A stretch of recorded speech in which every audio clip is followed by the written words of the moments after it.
Autumn is finally here, and I am so excited because this is my absolute favorite time of year.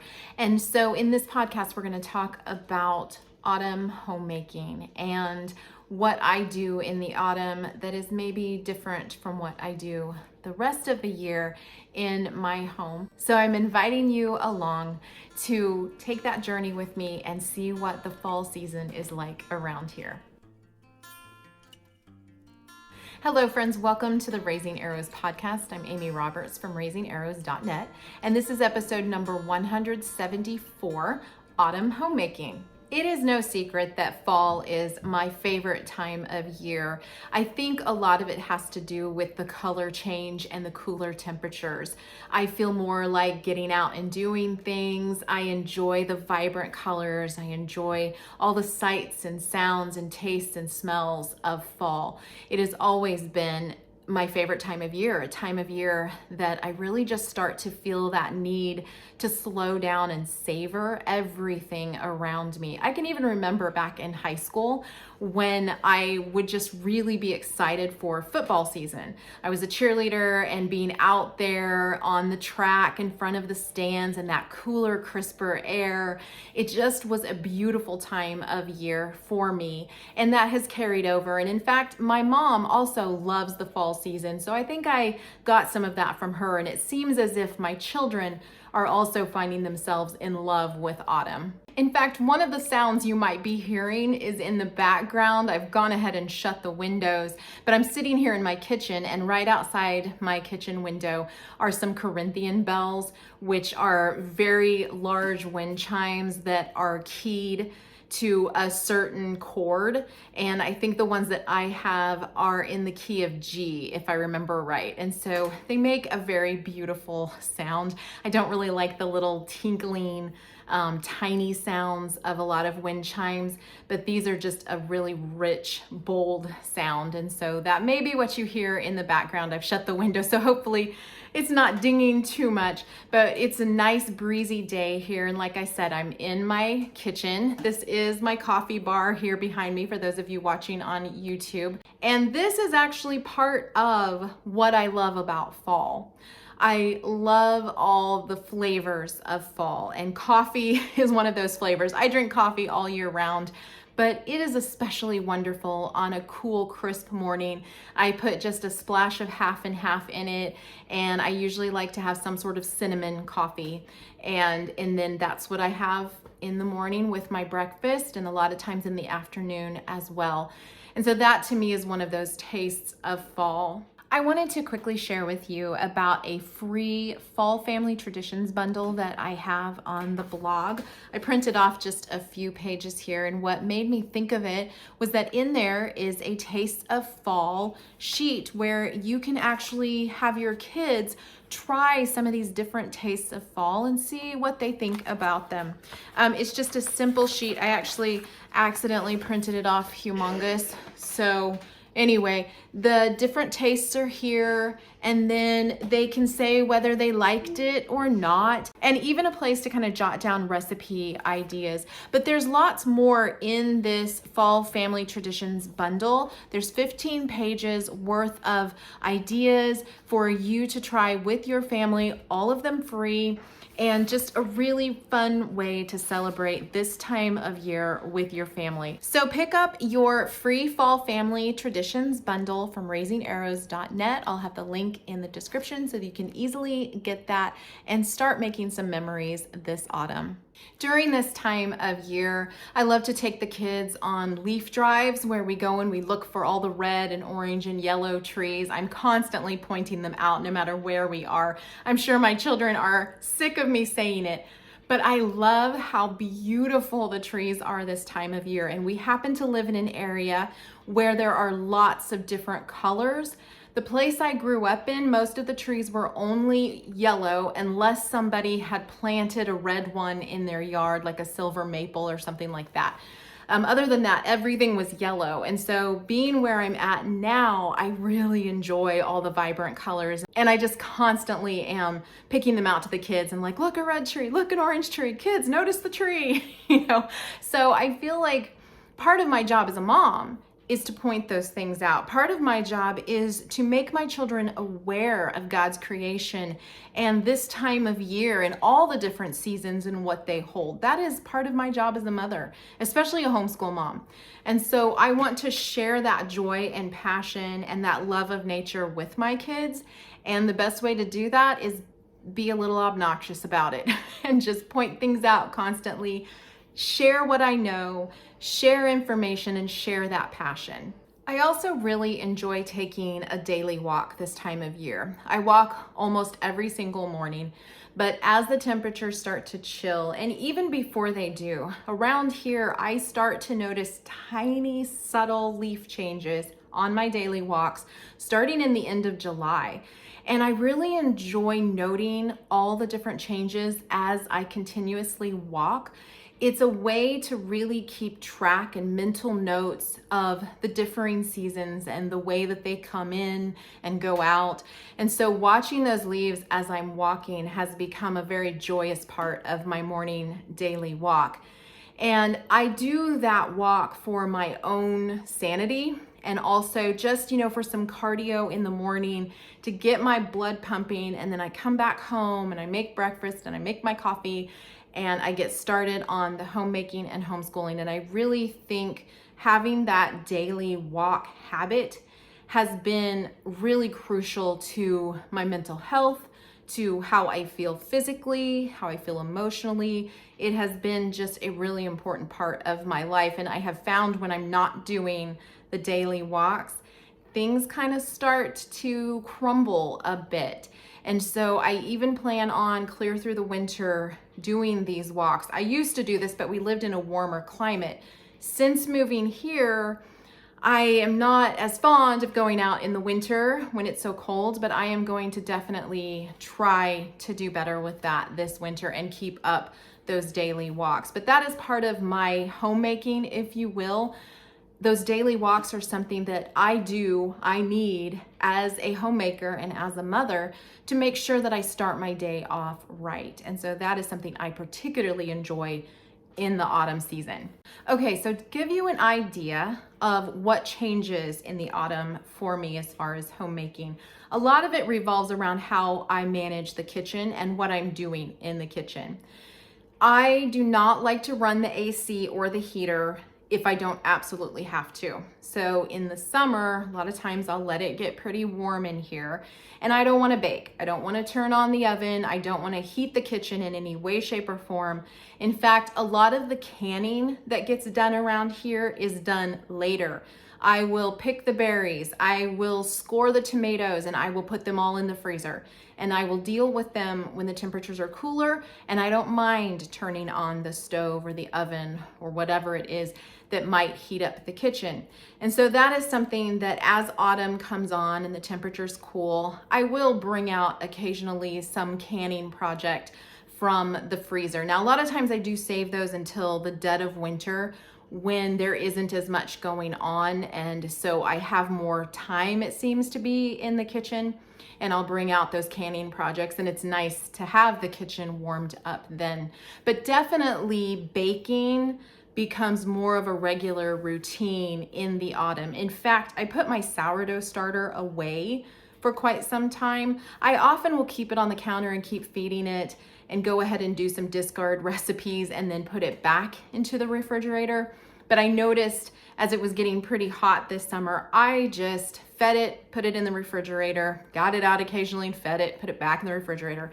I wasn't using it as much, but now I have it out and I am using it constantly. In fact, I just found a fantastic sourdough bread loaf recipe from Farmhouse on Boone. I have tried a lot of different ones. The artisan loaves that are sourdough, I tend to not like those as well. Well, actually, I like them. My kids do not like them because they are so chewy and the crust is so much harder than our regular bread that we typically make. And so I had not found a sourdough loaf bread that I really liked as yet until this one. And Lisa's recipes are so easy to follow. And I was blessed to have a starter that a friend of mine started from Lisa's instructions, and she let me have some of her starter, and that's what I've been using in my home is this starter that originally came from the Farmhouse on Boone instructions. And so I have made several different recipes from that website, but I have been very, very pleased with pretty much every single one that I've tried. And this one in particular, I'm super excited about because it is a regular loaf bread and it is absolutely fantastic. Now, I did mention that I also have baked some other bread. There's a white bread recipe that I use quite frequently. It makes 3 loaves, and I think it comes from RoseRed Homestead or something like that. She's a Mormon woman here on YouTube. So my daughter just walked in and she had a bite on her arm. That is one thing I don't like about autumn. It's probably an oak mite bite, and I've seen a lot of bugs this year, and I think it's because our temperatures have been really crazy. They've been very up and down. We had some cold snaps during the summer, then temperatures went right back up, skyrocketing, and then back down again. The kids really wanted to go out to what we call the back, which are the woods over the creek behind our house, and I'm starting to question my judgment on that because although we have had a freeze, it wasn't a hard freeze, and apparently the oak mites are still out and biting. So today is a fairly cool day, but tomorrow is going to be back in the 80s. Like I said, it's just been up and down around here, and the insects have been kind of a mess this fall. So something I definitely don't like. But onwards and forwards onto the things that I do like. Okay, I was talking about bread recipes. I also have a whole wheat bread recipe that I use that is on the blog. It was my husband's granny's whole wheat recipe. It's 100% whole wheat. It's a nice soft loaf, and I have that recipe on the blog. I will link that down below so that you can check that out as well. It's a really great recipe too. Another thing I've been doing lately is making up pizza dough ahead of time and then putting them into balls, wrapping parchment paper around them, throwing them into a Ziploc bag and putting them in the freezer so that I can just pull it out at any time and make pizza. We really like to have homemade pizza around here. We like to have pepperoni and cheese. And then we also really like something called white pie or white pizza. White pie has a garlic and olive oil sauce with ricotta cheese, mozzarella cheese, which is fresh, and fresh grated Parmesan. And that's what makes the white pie. It's all white, there's nothing red on it. And so we really like that one as well. This is also a really great time of year to be putting on soups and stews and eating that bread with those soups and stews. We have several different recipes of family favorites on the blog that I will link down below. There's one that's more of a hearty oven stew where we sear the stew meat and we put it in with carrots and parsnips and turnips and potatoes. We have one that we call winter soup that has mixed vegetables and potato soup in it with some sausage and cream. And just lots of others. There's a taco soup that we really like. This is a great time for chili. It'd be a great time for you to really hone in your chili skills and like try to figure out if there's new seasonings you want to try or new toppings that you want to try. It's just a really great time to be trying new recipes in general. It just feels like you should be in the kitchen. And so I feel more like being in the kitchen because it is cooler. And it just feels like a great time to be trying out different flavors and different recipes. Some of the flavors I have been experimenting with this autumn are apples. I made a sourdough apple fritter bread that was fantastic, and I will link that recipe down below as well. It's not from me, but it was a sourdough discard recipe that I found on the internet. It's so good. Pumpkin is another one that is really great this time of year. I am a little finicky about pumpkin. I don't particularly like pumpkin spice lattes, but I do like a good pumpkin bread. I don't like to just eat pumpkin. There's something very earthy about pumpkin that is not my thing, but I do like to try different recipes and see what I can come up with. I actually made some pumpkin spice latte mix from Farmhouse on Boone. It would have been good if I liked pumpkin, but I don't. So I ended up turning it into muffins and didn't really like those either. So yeah, there, I should really learn my lesson that I don't actually like pumpkin. But If I can find a good pumpkin recipe for like bread, I will. I don't eat pumpkin pie. I don't even make it at Christmas and Thanksgiving. However, I do have a fantastic pumpkin cake that is on the blog. I actually got the recipe years ago on the inside of an Aldi egg carton of all places. And it has been a staple for our Thanksgiving meal ever since then, years and years now. So you can find that recipe on the blog. That is a pumpkin I do like. Speaking of pumpkins, we got a bunch of different pumpkins this year to carve and decorate with. A couple of my kids wanted white pumpkins. My 8-year-old wanted a red pumpkin, and we have just a bunch of the regular orange ones.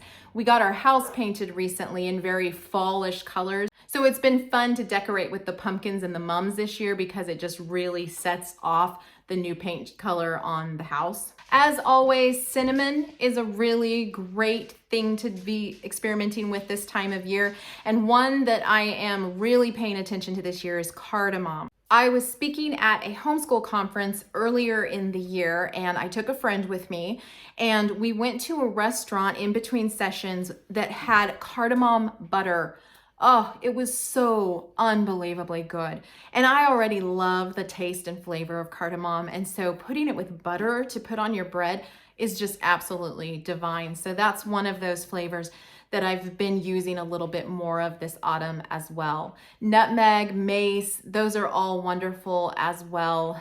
You can make your own apple pie spice or your own pumpkin pie spice. I tend to buy those in bulk at our Amish bulk food store, but they're very simple to put together as well. And that is another thing that I do a lot of this time of year. I put together my ranch dressing mix. I put together my taco seasoning. I put together popcorn seasonings. There's lots of great recipes out there for these things. I do have my personal taco seasoning recipe on the blog that I will link down below. And this is a great time to just be putting those all together, getting them into glass jars or shaker jars. I will keep any shaker jars from other spices that we have run out of that I feel like are really great for putting these different seasonings and things into. I will keep those and set those aside, wash them out, dry them, and then put my own mixes into them so that I don't have to buy something or use one of my precious glass jars for those seasonings.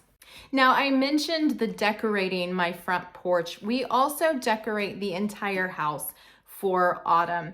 I especially focus in on the living room where we spend a lot of our time in the evenings. And one of my favorite parts of the decoration in the living room is across the mantle. I have leaves with tiny little fairy lights in them, and they're set to a timer so that every night they come on and they stay on, I think about 6 hours, and then they go off, and every night they just come on like that. And all I have to do is change out the batteries. And it is just so cozy and comforting to have that over our fireplace. Even if it's too hot to be burning the fireplace, I have those pretty lights up there to just kind of create this ambiance in our living room. And that brings me to my final point. As we go into the holiday season, into Thanksgiving, into Christmas, we are going to want to decorate. And it sometimes can feel a little overwhelming if the house is cluttered and you're trying to decorate on top of the clutter. It's basically clutter on top of clutter, because holiday decorations, no matter how neat and tidy you make them, they just sometimes feel a little cluttered by the end of the season for sure. I know I'm always like, okay, time to put it away. But if you can spend some time decluttering during this October timeframe, November, early November timeframe, when it comes time to put up the holiday decor, it will not seem as overwhelming. One major project that I did as soon as the weather started to cool a little bit was I gathered all the kids and we went out and cleaned out the garage.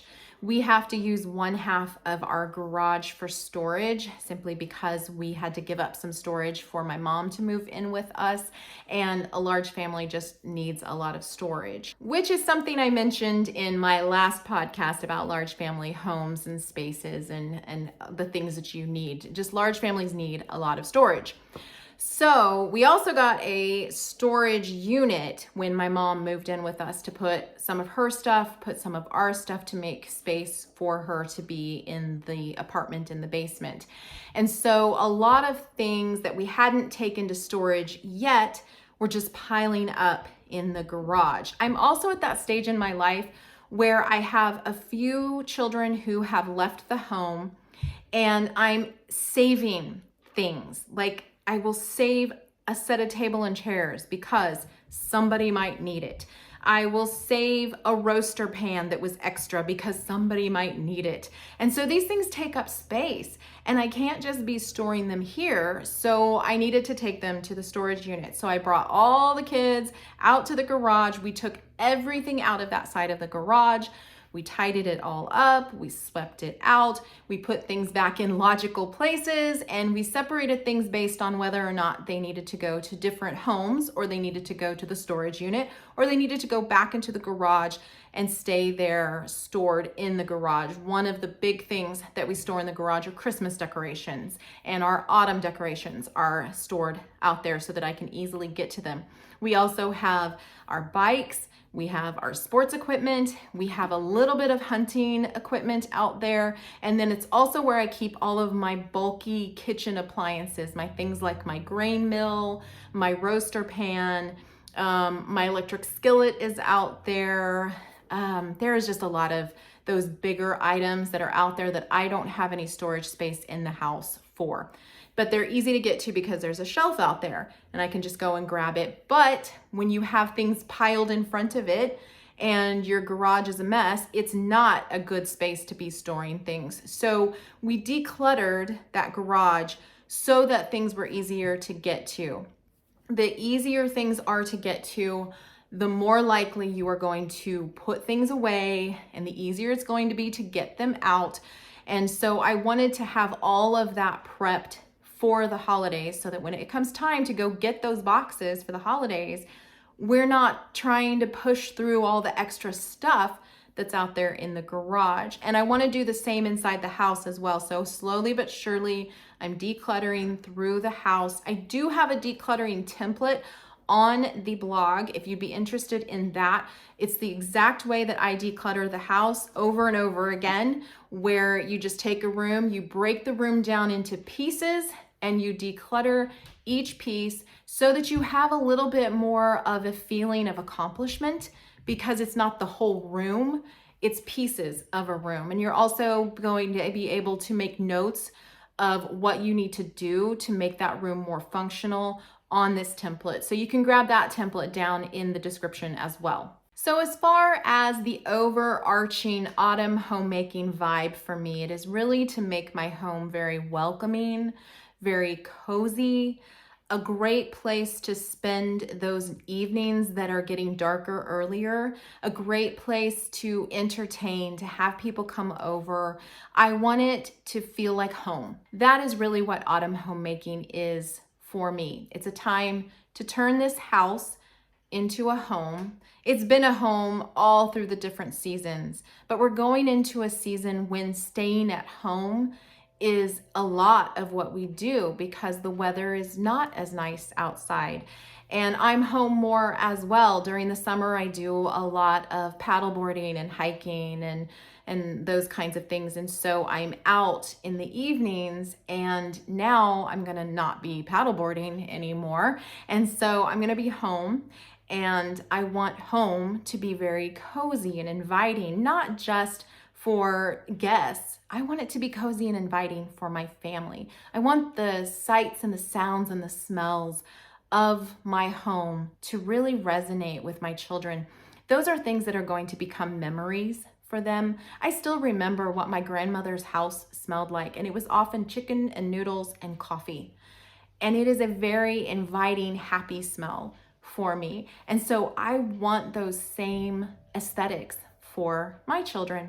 And so that is really what autumn homemaking is all about for me. I'd love to hear what you're doing to make your house a home this autumn as well. We will see you next time here on the Raising Arrows podcast. Have a blessed day.